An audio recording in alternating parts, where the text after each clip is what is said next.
Is it final?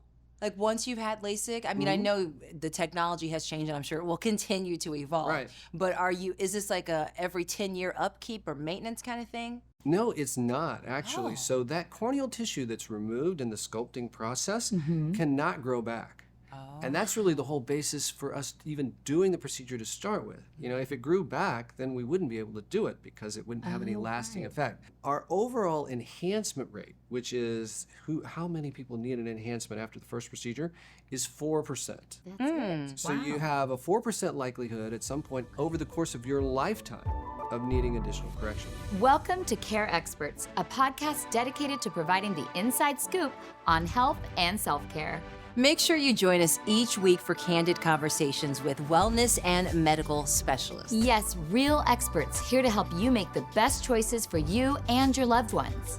I'm Melissa, a native Texan living in Atlanta. And I'm Selah, a Californian through and through, and we're your co-hosts. That's right. We're both proud moms here to have meaningful conversations with experts from all over the country who empower, inform, and inspire. From cosmetic to dental and vet to vision, this is Care Experts.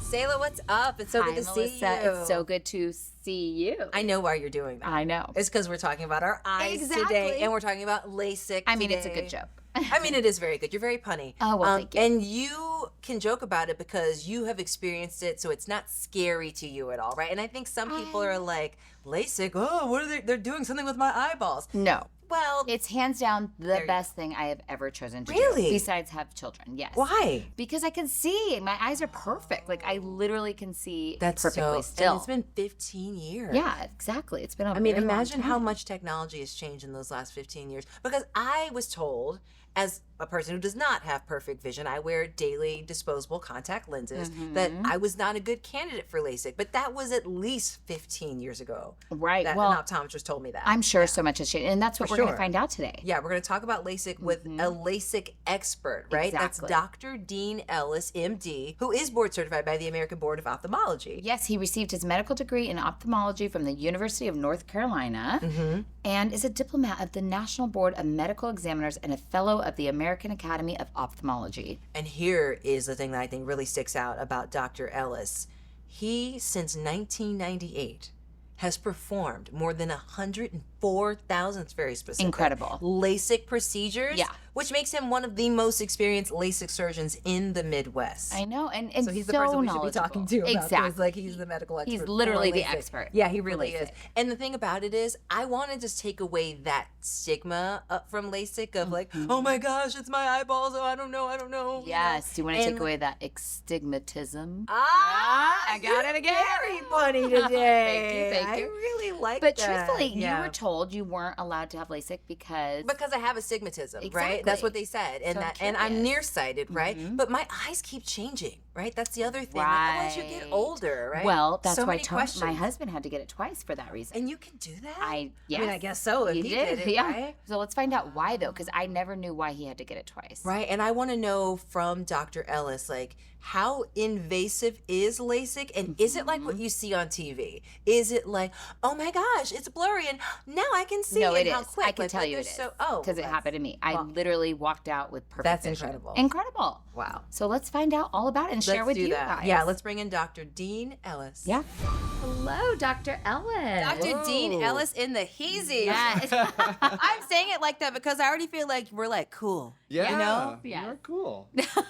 Dr. Ellis, you are a very prolific. You've done over 100,000 LASIK eye surgeries. Wow. That's correct. That's amazing. You're board certified by the American Board of Ophthalmology, and you went to the University of North Carolina. Go Tar Heels! Tar Heels. Oh, I didn't know Tar Heels. That's right. You're located in Kansas City, Missouri. That's No, correct. Kansas City, Kansas. Right. There you go. There you go. There you go. But you're one of the most experienced LASIK practitioners, surgeons in the world. Right. Yeah. LASIK is my primary focus. That's what I do the most. Okay. When you're not performing surgery, LASIK surgery, what do you like to do? Yeah. Well, I'm an outdoorsy guy. I love to be outdoors and, tennis. I've really gotten into pickleball lately. Oh, you're one of You're those. the pickleball craze. Yeah, it's taking the world by storm. Yes, it is. It is so much fun. It's great exercise, and it's a very social game. Yep. You really get to know the people you're playing, and so I really enjoy doing that. That's so cool. Are you good? Yeah, are you good at it? I play a lot. Our group is competitive. Oh, I love it. It's a I love great it. workout. It is a good You will workout. sweat I've never from head to toe. played. I haven't wanna either, but play. I've seen people sweat. No, and everybody talks about it. Everybody talks about it. Yeah, they think it's all just for oldsters, but it's not. Oh, no. Uh-uh. Yeah. A fun fact, I'm the voice of the USAA pickleball commercial. Of That's course my you are. voice. Yeah. Wow. And I know that it is for young people and older people. It's Yes. for all ages. Absolutely. It's so much fun. That's awesome. And you have one son? I have one son. Okay. Yeah, he's 25. He lives in New York. He is an opera singer. He works at Juilliard. Opera singer. Yeah. Wow. And so he's going to be performing in Europe this summer. And so That's very excited. amazing. Now, why did you decide to become an ophthalmologist? Oh, good question. Well, when you're in medical school, you get to try a little bit of a lot of different specialties. And ophthalmology really sells itself. I mean, it's a dynamic, high-tech field. It's constantly evolving. It really keeps me intellectually challenged. And so much of what we see in ophthalmology, we can treat readily with a procedure that may only take 5 minutes and can dramatically affect someone's quality of vision and their quality of life. Yeah. And that's just fantastic. I'll give you an example. Please. With the LASIK procedure, we can take someone who's been wearing glasses since they were in 2nd grade, right? They may not ever remember a time when they could see clearly without glasses. After a 10-minute procedure, they get up off the table and they can see the clock across the room for the first time in their life. Exactly. And sometimes they are overwhelmed with joy. They burst into tears. They give me a big hug. I love this. Who gets that in their job That's on a right. regular basis? Right? So Changing true. lives. Well, making especially people as a see. surgeon, incredible. when Yeah. people are usually like in pain after surgery and like, Right. Yeah. and it's maybe a bad thing, but Right. this is such a good thing. Yeah, and it's quality so of life. life changing. I know personally Me too. how. Right? Did you have LASIK? I as had well? LASIK myself. Really? Yeah, same. Yeah. How long ago did you have yours? Yeah. Selah. Oh, me? Oh, yeah. I'm like, yeah. You're like, yeah, Doctor. Yeah, when you have yours, Dr. Ellis. Well, that's You too. Yeah, both of us. I think mine was now. I want to say 15 years ago, maybe 16. Right. Yeah, and it was life changing because Right. I started with glasses around 10 or 11. Then I started with contacts. I want to say in junior high, so a long time with contacts and. My eyes just got drier and drier and drier to the point where if I was on stage as an actress or in front of the camera, I'd have to have a moment in a scene playing a character where I would turn and get my eyes wet, which is completely horrible Right. in my profession. Right. So Absolutely. yeah, it was life changing. Yeah. And you've had great vision ever since, right? Perfect vision. Yeah. No problems whatsoever. Yeah. Yeah. I'm the same way. I hated glasses and contacts. Really, for me as an eye doctor, it got in the way of practicing my profession. There are times when I'm using instruments where glasses really got in the way. I would try to do it without glasses, and that didn't work very well gosh. either, right? It's a mistake. So I had my LASIK, and yeah, it's been amazing. Drying of the eyes is a very common reason to have LASIK because, that contact lens acts like a sponge on the surface of your eye, kind of stealing that moisture that you're producing, especially for jobs where you're on the computer a lot and that sort of thing. Really try. So, yeah, we know over time you'll be a lot less symptomatic from dry eyes if you've had the LASIK procedure. It's life giving. You're Right. giving Yeah. people back their lives. It's incredible. Their Yeah. vision. Freedom from glasses and contacts. Yeah. So, and in fact, you have given this gift of sight to so many people in third world countries all over the world. Can you talk about a little your volunteer work? Right. Well, it's primarily here in the U.S. It's a program Okay. called Eye Care America, and it is intended to be for those who are medically more needy. They can't afford appropriate eye care, and so they're able to come see us free of charge. what does that do for you? That's incredible. Yeah, it's a way to kind of give back, to use my skills to help someone. And we know our vision is one of our most valuable assets, Absolutely. right? So anything I can do to help those is really Well, and also you're taking a cost away from them from glasses, contacts that they don't need anymore. That's amazing. right. Yeah, over time, it's very cost effective Yes. to have LASIK because you don't have that expense any longer. Exactly. That's amazing that you do that. So, for people who have never heard of LASIK before, what is LASIK? Right. Break it down. Break it down. Right. Well, I think it's good to kind of start a little bit with how the eye works. And that Please. might make it a little easier to Sure. understand. So the eye, as you can imagine, is like a camera, right? Light comes in through the front. The cornea is that clear window on the front surface of your eye. So that's kind of the glassy part that you see when you're talking to someone in front of the colored part. So it comes through the cornea, it goes through the pupil, through the lens, where it's focused back onto the retina. Now, there is a central part of your retina called the macula, and then there's a central part of that macula called the fovea. Well, in order for you to see clearly, light rays have to be focused exactly on that point. If they deviate from that point, things are fuzzy, right?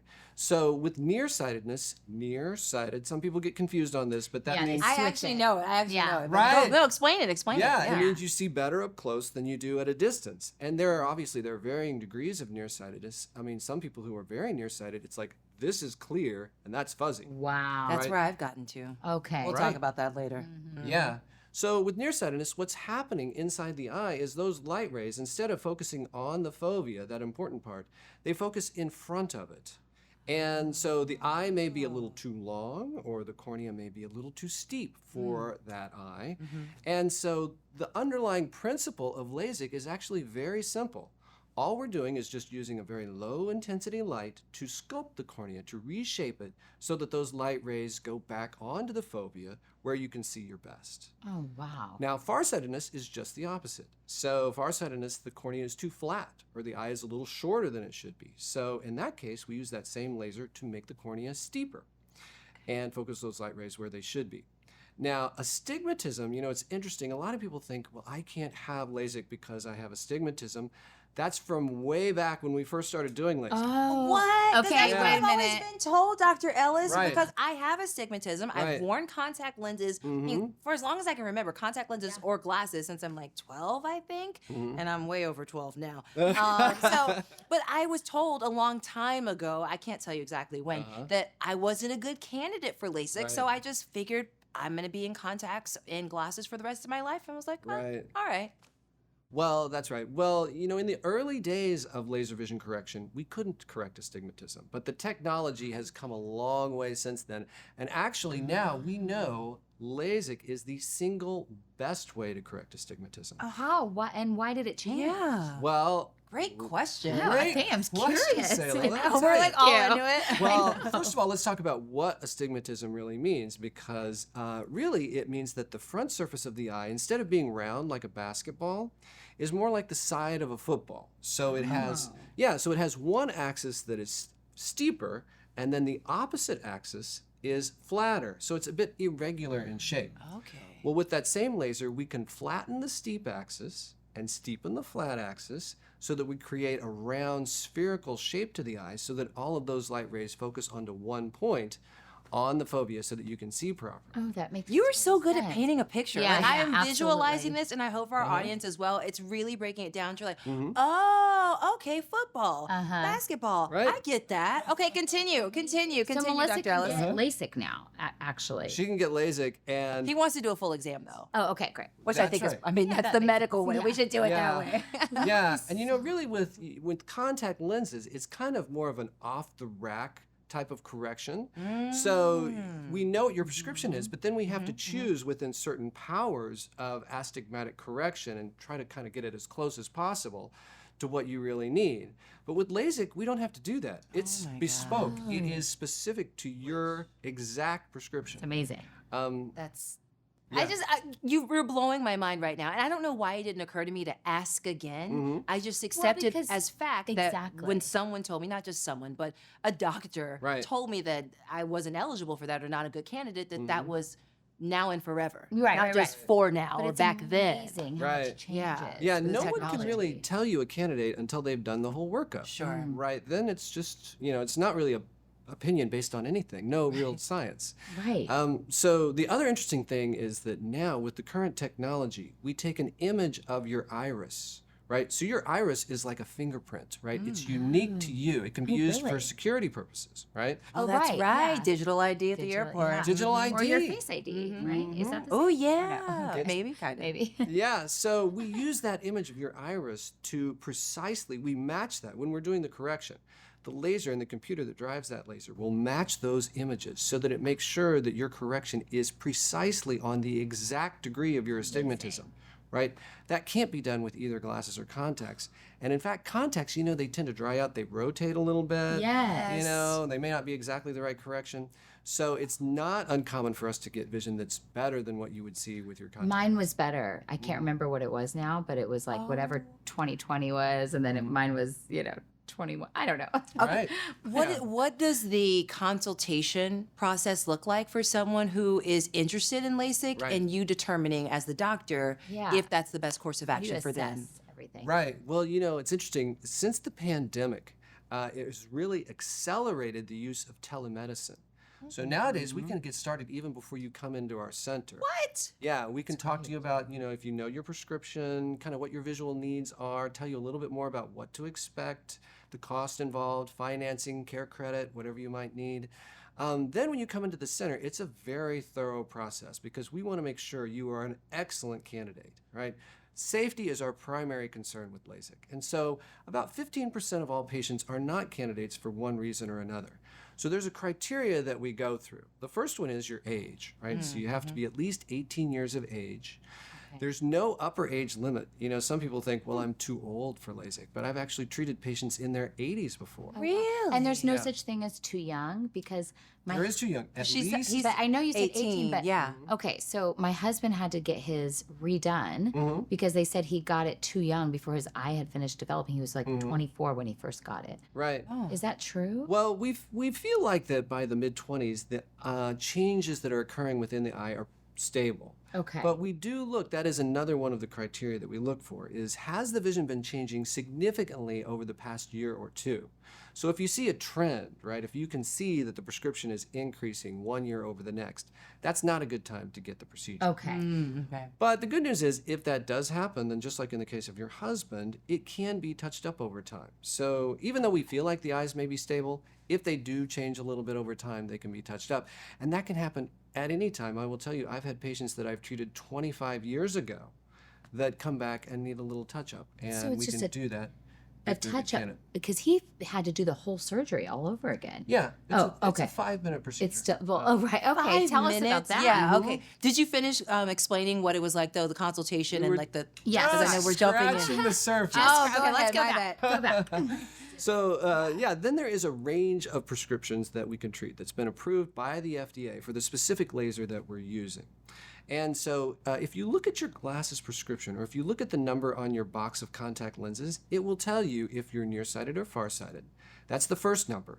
So if that number is a negative number, you're nearsighted. If the first number is a positive number, if it has a plus in front of it, then you're farsighted. The second... Yeah. Learning so much, Dr. I Ellis. know. Go on. Now, if you have astigmatism, then the second number will be the amount of astigmatism that you have, right? It's measured in diopters, which is a metric measurement. We don't need to get into the technical part of that, but just to know that the bigger the number, the more nearsighted or farsighted you are, or more astigmatism. So LASIK will correct up to a +6 farsightedness, up to a -14 nearsightedness, and up to a -6 astigmatism. Now, that doesn't mean that every -14 is going to be a good candidate. There's the whole rest of the exam that we have to do to make sure that everything else looks good. So there's a range. We want it to be stable. We want it to be the right age. And then we look very carefully at the health of the eye, right? We look at the cornea. Dryness is a consideration. If the eyes are super dry, they may not be a good candidate for LASIK. We look for any other sign of anything that may be interfering with the quality of the vision that might make them a poor candidate. Cataract, problem in the retina. There is a condition called keratoconus, where the cornea can thin over time. It runs in families. It's more common in certain cultures. India, Southeast Asia, more common to have keratoconus. Those individuals usually don't respond well to LASIK, and we use a very sophisticated computerized analysis of the cornea to look at problems like that.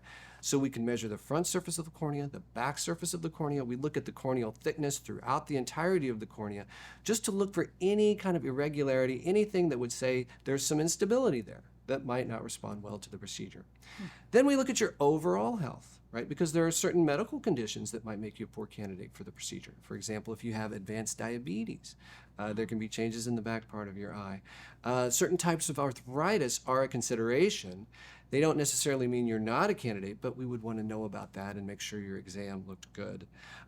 So if the medical exam looks good, the eye exam, that corneal analysis looks good, your corneal thickness is important, right? So if you're a high correction, we know that when we do that sculpting of the cornea that we're going to be removing a little bit of the corneal tissue.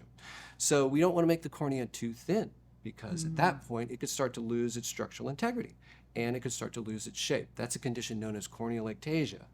We've gotten so sophisticated nowadays at screening for that it is extremely rare, but it can occur, and that's one of the things we look for to make sure you're a good candidate. It almost sounds like the consultation plus examination lasts longer than actually getting the LASIK surgery, right? That's a good point. Absolutely does. Doesn't it sound that way? I mean, yeah, Because I you keep saying remember 5 minutes. My surgery was Right. so quick. I remember that, and I did not feel a thing. And can you talk a little bit? Yeah, what does the surgery actually Yeah. involve? LASIK surgery. Well, I think the main thing to remember is don't sweat it, right? People get so worked up about it. It's your eyes, Yeah. the fear of the unknown. that part. Right. Yeah. For some people, watching a video can be helpful. There's a website called LASIK.com where you Okay. can get your questions answered. You can watch a quick video of the procedure. That may be helpful. And it can also connect you with a network of physicians like myself that are highly experienced and use the best technology. But when you're coming into the office, you will go through some paperwork. And then a lot of times nowadays, we do the procedure and the exam on the same day. Oh. So if you've had that telemedicine consult, then you know what to expect. We've already got it scheduled, and it saves you a trip to the office. That's amazing. So we'll complete the exam, and then you can get a light sedative if you want. We use numbing drops on the surface of the eye. And remember that it's an all laser technique, right? So we don't use anything sharp. Really, the only thing that does anything during the procedure is light. My role, of course, I have to have my experience to plan the procedure, but the actual technical part of doing the procedure, from my perspective, is one of the simplest procedures that we have in medicine. It's computer controlled, right? So there's 2 steps. So the first step, we make a very thin flap of the corneal tissue. That's the part that scares me. With Yeah. the laser. With the laser, that's right. And it's computer controlled, right? And so it's extremely safe, very reliable. Now, the reason we make that flap, when I first started doing laser vision correction back in the mid-90s, we didn't do it that way. We applied the laser directly to the surface of the eye. We would remove the epithelium and then reshape the front part of the eye. But when we do that, it has to heal, that epithelium has to grow back. And during that time, it can be a little more discomfort. The visual recovery is a little slower. So the modern technique of LASIK actually was a confluence of technologies that came together in a 2-step process. So we make that thin flap of corneal tissue so that we can do the reshaping underneath the flap. I'm listening. Yeah, But I think that part probably scares people. Like When you say the flap, like, because all I'm right? thinking about, it's my eye, Right. it's a laser, Uh-huh. and a flap. Like, I'm just, you know. I know it. But It definitely sounds scary. It sounds scarier Yeah. than it actually is. You can continue explaining, but I know people who are listening are like, yeah, that's Yeah. the part that I'm like cringy about. Yeah. Well, remember, it is minimally invasive. So the laser that's making the flap is calibrated to within 1 micron. Okay, a micron is 1,000th of a millimeter. Whoa. And there are 10 microns in a centimeter, right? So that's about the width of your pinky finger, right? So a human hair is roughly 30 microns in thickness. Well, the flap is about 90 to 100 microns. So it's extremely thin, right? Done by a computer-controlled laser, and it's still attached to the eye, so it's hinged. So we lift up that flap and fold it over that hinge, and we do the correction, the reshaping underneath the flap. Now, the laser that does the correction actually was first developed by IBM to etch microchips back in the 1980s. And it was chosen because it's a very low intensity, it's a very cool laser, it's ultraviolet. If you put your hand under it, you can barely feel it. But that part of the eye is very sensitive to that wavelength of light, and it can do a very cool reshaping of the eye, and then the flap is repositioned over that area that's been treated. And the reason that's done is because then all it has to really do is just seal around the edge of the flap, right? So that happens over a few hours, and that's why you get that very rapid visual recovery with LASIK, A few hours. Well, what does it feel like for a patient to experience LASIK? Because you did say that there are some numbing drops involved, but does it itch? Am I going to be tearing up? Do you keep the patient's eyes like pried open with some kind of device so that they can't close their eye while this process is occurring, or blink? Yeah. Well, that's a great question because those are all fears that a lot of people express when they come into the center. When they're having the procedure done, there is an instrument that will help to keep the eye open, so you don't have to worry about that. You look at a fixation target, so it's just a blinking light that you look at. You will, for the first step of the process, you will feel a little pressure on the eye, and the vision will fade out for about 15 seconds. During that time, you don't have to do anything. We do remind people to breathe, right? Don't hold your breath.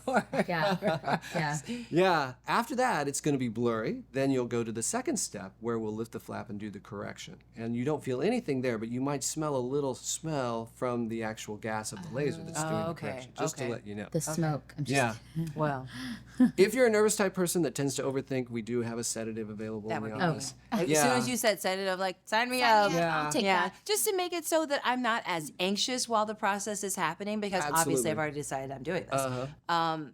So after that, what happens? After you've started the procedure and that part where we might smell a little bit of something. Well, you know, another concern that people have is, what if I move my eye? Yeah. Is that going to mess things up? Yeah. Well, actually, we use an eye tracker that follows your eye movement, and it was developed by NASA. Of course it was. And yes, and originally it was used to investigate eye movement for astronauts in space because they were curious about, in zero gravity conditions, does our eye movement change? And it turns out it does, because the eye works with the inner ear, right?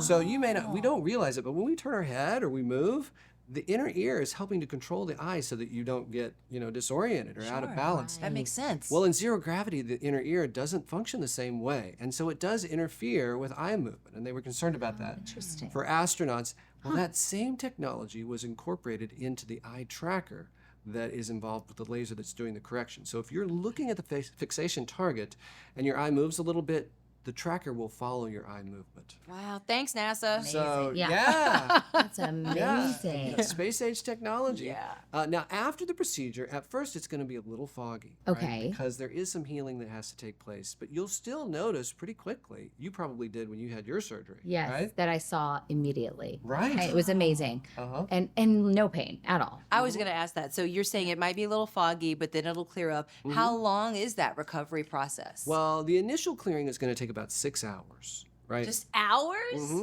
About 6 hours. And then you'll really start to notice that the vision is clearing. You'll definitely notice it the following day. Yeah. So we advise our patients, if everything goes routinely, then you can expect to be able to drive the following day. You can go back to work. I had my surgery at 5 o'clock on a Thursday, and I did a full day of procedures the following day. Wow. Now, for women, I believe I remember I couldn't wear makeup for a week. Is that it? Is that right? Right. Okay. Yeah, because really we're worried we don't want you to poke your eye, obviously. Yeah. Sure. And then to remove eyeliner and mascara, you might have to press on the eye a little bit. So it's really just the eye makeup that we're worried about. Okay. Are there any other restrictions after having LASIK? You would be surprised. There's not that many restrictions. People often ask, you know, what kind of physical activity can I do? Can I go back to working out? Yeah. Sure. Okay. You know, exertion, not the issue. The only thing we want you to be careful about is don't get anything in your eyes that's going to make you want to rub your eyes, right? Like sweat.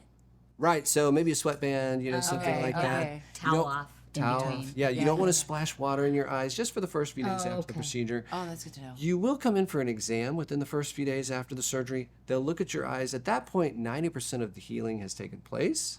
And then the more permanent phase of the healing can take a few weeks as the cornea and that flap kind of reattach and smooth over. So depending on your activity, if you wanted to go out and, you know, play baseball or something like that, you'd want to wear some sports goggles for the first month or so, just to be sorry. What about swimming? Oh, sorry. No. That's a good Swimming question. underwater. I like that. Swimming. You can get in the pool, but don't get any water in your eyes for the first week. Oh, just Okay. a week. Okay, great. Okay. So at what point are you going to, punny here, see the final result? Usually we say 3 to 4 weeks is Okay, when you'll see okay. your best. But Yeah. like I said, I really did see right away. Yeah. Like it wasn't, like you said, probably the best was later, but it was amazing that I could just see without contacts or glasses. Like mind blowing. Yeah. Oh, yeah. The visual recovery is quick. Is it final? Like once you've had LASIK, I mean, I know the technology has changed and I'm sure it will continue to evolve. Right. But is this like a every 10-year upkeep or maintenance kind of thing? No, it's not actually. Oh. So that corneal tissue that's removed in the sculpting process cannot grow back. And that's really the whole basis for us even doing the procedure to start with. You know, if it grew back, then we wouldn't be able to do it because it wouldn't have any lasting effect. So yeah, we have patients that we've treated, like I mentioned, 25, 30 years ago that still have excellent quality vision. Your vision can still change over time, just like it happened, you know, in your husband. Right? If it does, it can be touched up if necessary. But our overall enhancement rate, which is how many people need an enhancement after the first procedure, is 4%. That's it. So you have a 4% likelihood at some point over the course of your lifetime of needing additional correction. So that's actually quite low. Now that doesn't include, obviously, as you age, you need bifocals, your Reading farsighted. glasses. Yeah, cheaters. reading glasses. Uh-huh. So that's not, from what I understand, LASIK does not fix that, correct? Well, a couple things that we would say about that. What's happening there is the lens inside the eye starts to change. So LASIK doesn't alter the lens. But when we're younger, we can accommodate. So we can focus from distance to near quite readily. But as we get older, that lens starts to harden so that it can't change shape to focus from distance to near like it once did. Okay. And that's where we start to need reading glasses. Now, if your distance vision is clear, then you'll need cheaters. If you're nearsighted, then some people end up taking their glasses off to read. You've probably seen people do that.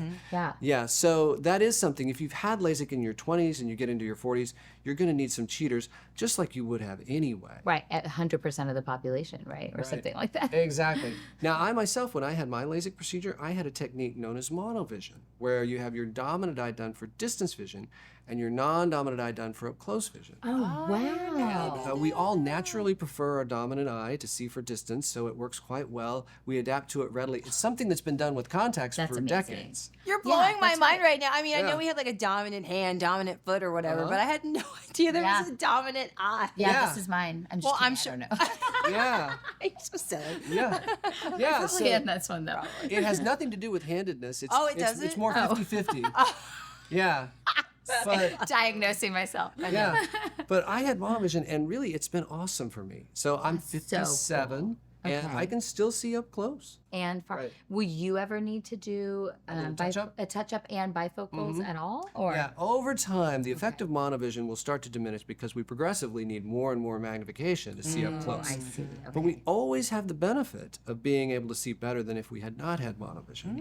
Okay. So it's really just a lifestyle choice. For example, if you're a tax attorney or someone like that, you might not want to have monovision. You might just want to use the cheaters. But if you do a position like, let's say you're a hairdresser or something like that, where you want to have that flexibility, that convenience of not Quickly always- going back and forth. Yeah, that makes sense. then monovision's a good choice for you. Are there any other surgeries besides LASIK that you can do to fix your Vision, vision? Yeah. Yeah, absolutely. So there's a procedure known as an implantable contact lens or Collamer lens, Okay. ICL, and that actually goes inside the eye. It goes behind the iris in front of the lens, and it can be used to correct vision as well. Now, it's a little bit bigger deal. You know, it's an intraocular procedure, so there is the possibility of a complication associated with that, but it works quite well. There's a technique that has come on the market called SMILE. You may have heard of that, which uses a similar laser to what we use in LASIK, but it's actually not making the flap. It's making a pocket of tissue, and then that tissue is removed from the internal part of the cornea. And then there are techniques involving the lens inside the eye. So if you get to the age where you might need cataract surgery, then you can have the lens replaced and your health insurance will pay for it. And that can correct both for distance and near also. Okay. And some people will do that before they get to that point, you know, Yeah, but yeah. then they would have to pay for it out of pocket. Speaking of paying for it out of pocket, how much does it cost to get LASIK done? Well, LASIK, you know, everything else is getting so much more expensive, right? Cup of coffee, food, housing, Yes. cars, everything. Living. Everything. Living. Yeah. It's unreal. It really right? is. Well, LASIK is not one of those things. Oh. Actually, LASIK Good in news. inflation-adjusted dollars has actually gotten cheaper over time. Why is that? When I first started doing LASIK in the mid-90s, we charged about $2,500 per eye. So the total cost was about $5,000. It's still, our national average is $2,500 per eye. So it really has not changed that much. The technology has advanced. It's gotten a little cheaper for us to do it. You can finance it through CareCredit. You can use your health savings account or your flex account if you'd like to. We do participate, the doctors on LASIK.com all participate with major health insurance plans, so you can get a discount there. And so it may end up being a little bit less than that. So you can use the CareCredit credit card? Yes, it's a great way to afford it. And, you know, it over time is actually more cost effective than if you're wearing glasses or contacts. Because, Oh, you know, definitely. those are expensive. Those are not cheap. You're telling me. I buy a year's Yeah. supply at a time. They're proud of it, as my grandmother would say. They're very proud of it. But I mean, I need them to see, or at least I thought I did. Exactly. Until I met Dr. Ellis. That is I know. What should someone look for when they are deciding on which practitioner they should go with for their Right. LASIK correction surgery? Right. Well, you know, when you go in to get screened to see if you're a good candidate, it's your opportunity to screen them, right? So you want to ask some good questions, you know, find out more about the doctor, their credentials, how long they've been doing it, how many procedures have they done over that time frame, what technology do they use. Now, the wave light laser system is considered to be the best technology on the market. Wave light. down. Yeah, I'm write that writing down. right Write here it in my down. hand. Yeah. Right, it gives us our best results. Do they do an all laser technique? There are actually still some practices that use a mechanical instrument to do the first step in the process, which we know has a greater risk of a complication. You can ask them questions about, do you follow your outcomes? What percentage of your patients are 20/20? What's your enhancement rate?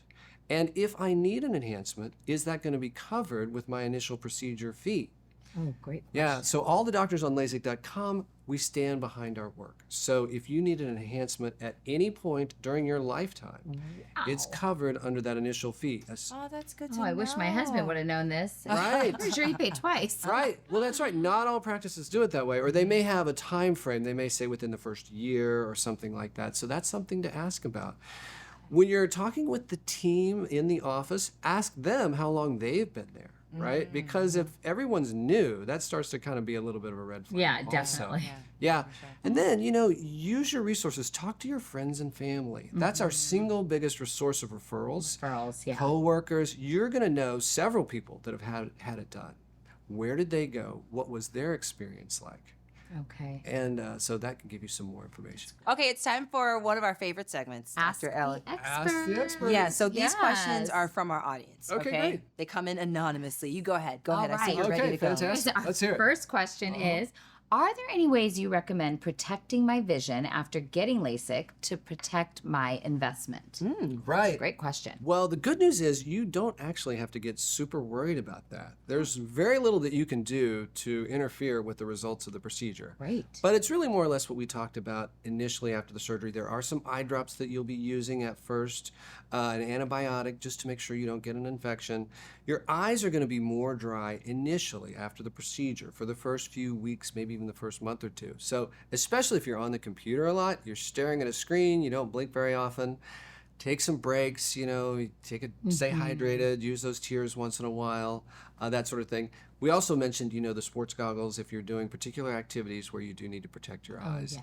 And then, of course, it's always a good idea, and we do give you a free pair of really awesome sunglasses. You look like Those the giant- Terminator. I love those, actually. Those are very fashionable, Dr. They're Ellis. back. Don't knock them. They're They're back. coming back. Yeah, but you know, it's a good habit to get into, wearing sunglasses all In the general. time. All the time. Yeah. Protect Because your eyes are sensitive to the ultraviolet portion of Exactly, sunlight, just like your skin is. Yeah.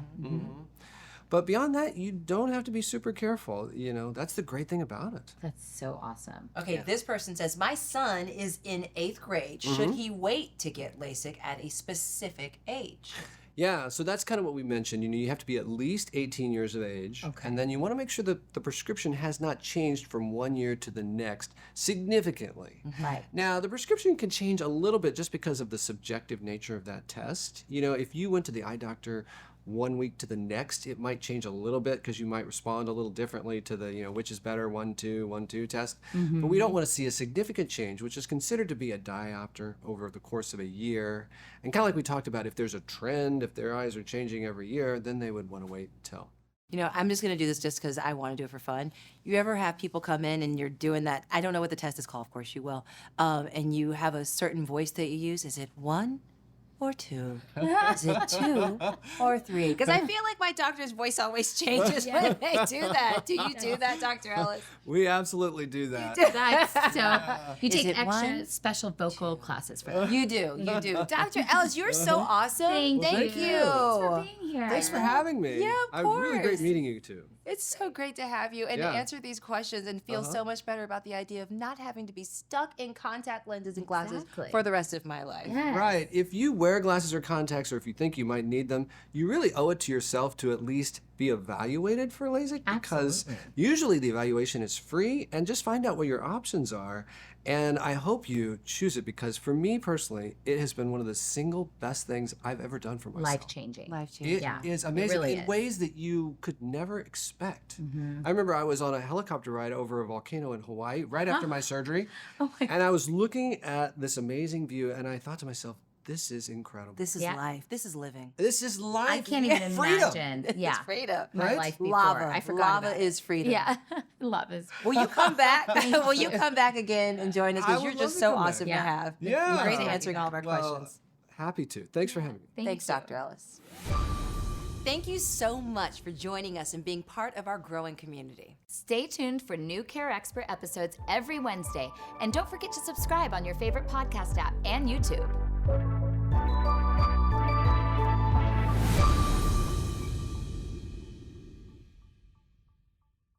The information, opinions, and recommendations expressed in the episode are for informational purposes only. Information has been obtained from sources generally believed to be reliable. However, because of the possibility of human or mechanical error by our sources or any other, Synchrony and any of its affiliates, including CareCredit, collectively Synchrony, does not provide any warranty as to the accuracy, adequacy, or completeness of any information for its intended purpose or any results obtained from the use of such information. All statements and opinions are the sole opinions of the doctor being interviewed. The data presented in the episode was current as of publication. Please consult with your individual advisors with respect to any information presented. All product, service, and company names are the trademarks of their original owners. The use of any trade name or trademark is for identification and reference only, and does not imply any endorsement, sponsorship, or affiliation by or with the trademark holder of their brand.